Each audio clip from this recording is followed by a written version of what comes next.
Vous êtes sur Zonard Télévision, mesdames et messieurs, bonjour et bienvenue à suivre cette nouvelle édition de Zonard Actualité. Commençons ici au Nord Kivu où des violents combats ont opposé les rebelles d'Iam 23 au Wazalendo qui ont été signalés dans la matinée de ce lundi 14 octobre 2024 dans les villages des Kashuga, dans la localité de Mwiso, groupement de Bachali Mokoto, c'est dans les territoires de Massissi. Ces accrochages ont bloqué la circulation sur la route de Mwiso Kalembe qui passe par la zone touchée ainsi que les activités scolaires.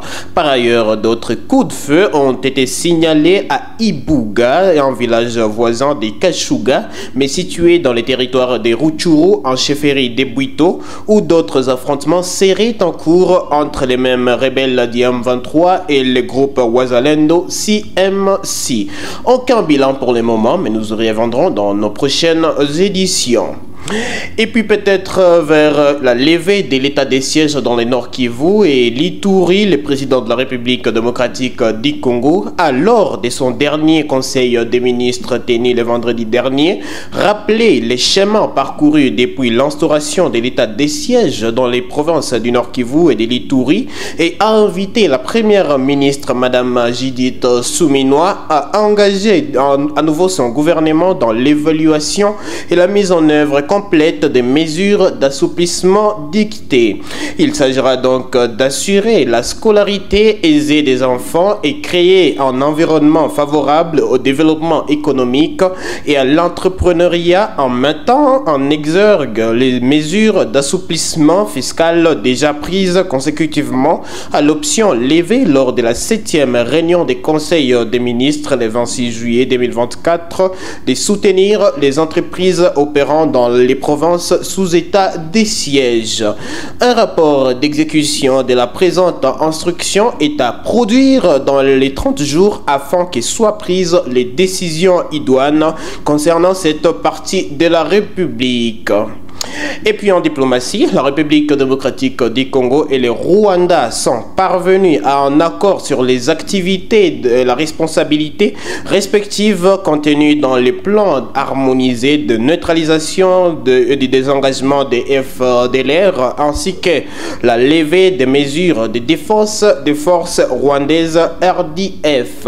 À l'issue de cette réunion tripartite supervisée samedi 12 octobre à Luanda par le ministre angolais des Affaires étrangères, Tete Antonio, Thérèse Kaikwamba Wagner, ministre congolaise des Affaires étrangères, de la coopération internationale et de la francophonie et son homologue rwandais Olivier Nduhungirehe ont à cet effet mandaté leurs experts pour élaborer un plan détaillé des mises en œuvre du plan harmonisé dont les rapports devraient être analysés lors de la prochaine réunion ministérielle à une date à convenir. Selon une note de la presse du ministre angolais des Affaires étrangères, les deux ministres ont également convenu de continuer à travailler sur les questions de sécurité en suspens contenues dans les projets d'accord de paix proposés par les facilitateurs. Et puis la coordination urbaine de la société civile, les forces vives de Butembo, de Beni et des territoires de Lubero et Beni, en collaboration avec toutes les confessions religieuses et les chefs coutumiers du Grand Nord et les mouvements citoyens, ont revu d'une manière générale la situation sécuritaire qui traverse la province du Nord Kivu et ont décrété demain, mardi 15 octobre 2024, une journée commémorative et d'alerte. Cette journée des mardi sera donc sans activité dans les Grands Nord, dans les territoires de Beni, Lubero et en ville de Beni et de Butembo en mémoire de toutes les victimes de la guerre à l'Est. Un culte écuménique est donc prévu en cette occasion au stade de Ngadi. Suivez un extrait de leur déclaration ici dans cet élément. Sisi ni lucha lite pour le changement na leo ni dimanche tunapenda kuformer population yetu ya Butembo ya kama le 15 Oktobre ni marche kabambi ambayo inaita wa askari wetu wa FARDC waweze kupiga maadui paske leo kunakuwa maseselefe, kunakuwa matreve ambazo zinakuwa hatusaidie kwa kitu. Ndugu zetu wanaendelea kufariki siku kwa siku na hiyo sisi kama Lucha tunakataa hiyo matreve, tunaita FARDC muweze kupiga adui. À la lucha. À la lucha. Et puis parlons de la santé dans cette édition. Le gouvernement congolais annonce l'introduction des vaccins anti-paludisme fin octobre.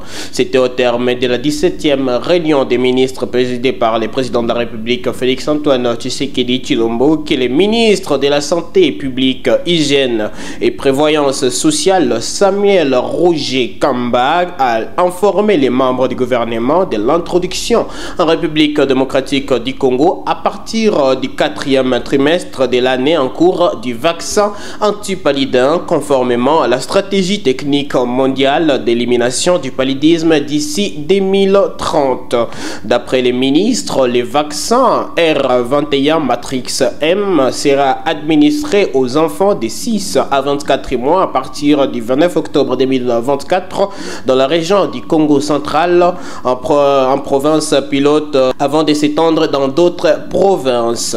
En ce qui concerne les Mpox, Samuel Roger Kamba est revenu sur la campagne de vaccination qui a débuté le 5 octobre dernier au Nord Kivu et le 6 octobre de la même année au Sud Kivu, notamment la poursuite du lancement dans les 9 provinces restantes ainsi que les préparatifs de vaccination contre les Mpox à Kinshasa. Et puis toujours en diplomatie, de retour au pays de la délégation congolaise dans la soirée du dimanche 13 octobre 2024 après l'élection brillante de la République démocratique du Congo au Conseil des droits de l'homme des Nations Unies, la ministre des droits humains Chantal Tshambou Mwavita a exprimé sa satisfaction. Pour elle, désormais, la République démocratique du Congo dispose d'une tribune par laquelle sa voix sera donc entendue et participera à la prise de décisions sur les droits humains à l'échelle mondiale. Suivez son allocution donc dans cet élément. Pour nous, c'est un succès parce qu'être membre du Conseil des droits de l'homme des Nations Unies, ça donne beaucoup d'avantages et d'opportunités. En siégeant dans cette instance prestigieuse, ça va renforcer la diplomatie entre nous et d'autres pays. Nous allons accéder à des mécanismes de protection, ce qui va nous donner la chance de pouvoir régler des conflits internes et externes liés au viol et aux violences des droits de l'homme. De cette façon-là, nous serons obligés d'adopter des réformes pour améliorer notre situation par rapport aux droits de l'homme ici au pays. Et ça va amener d'autres pays à venir vers nous. Parce que pour faire passer une décision, ils auront aussi besoin de notre voix. Vous voyez que c'est quelque chose qu'il fallait obtenir. Et puis pour finir, parlons du sport. Après un succès à domicile face à la Tanzanie par 1-0, la République démocratique du Congo va donc affronter demain, mardi 15 octobre 2024, les Taifa Stars de la Tanzanie en match retour pour la 4e journée des éliminatoires CAN Maroc 2025 qui se jouera donc au stade Benjamin Paka de Dar es Salaam en Tanzanie. Retrouvez donc les précisions sur cette rencontre dans notre journal des sports avec Réconfort Toumaini. Ce sera donc tout pour cette production. Mesdames et messieurs, merci à vous de nous avoir suivis jusqu'à la fin et retrouvons-nous à la prochaine.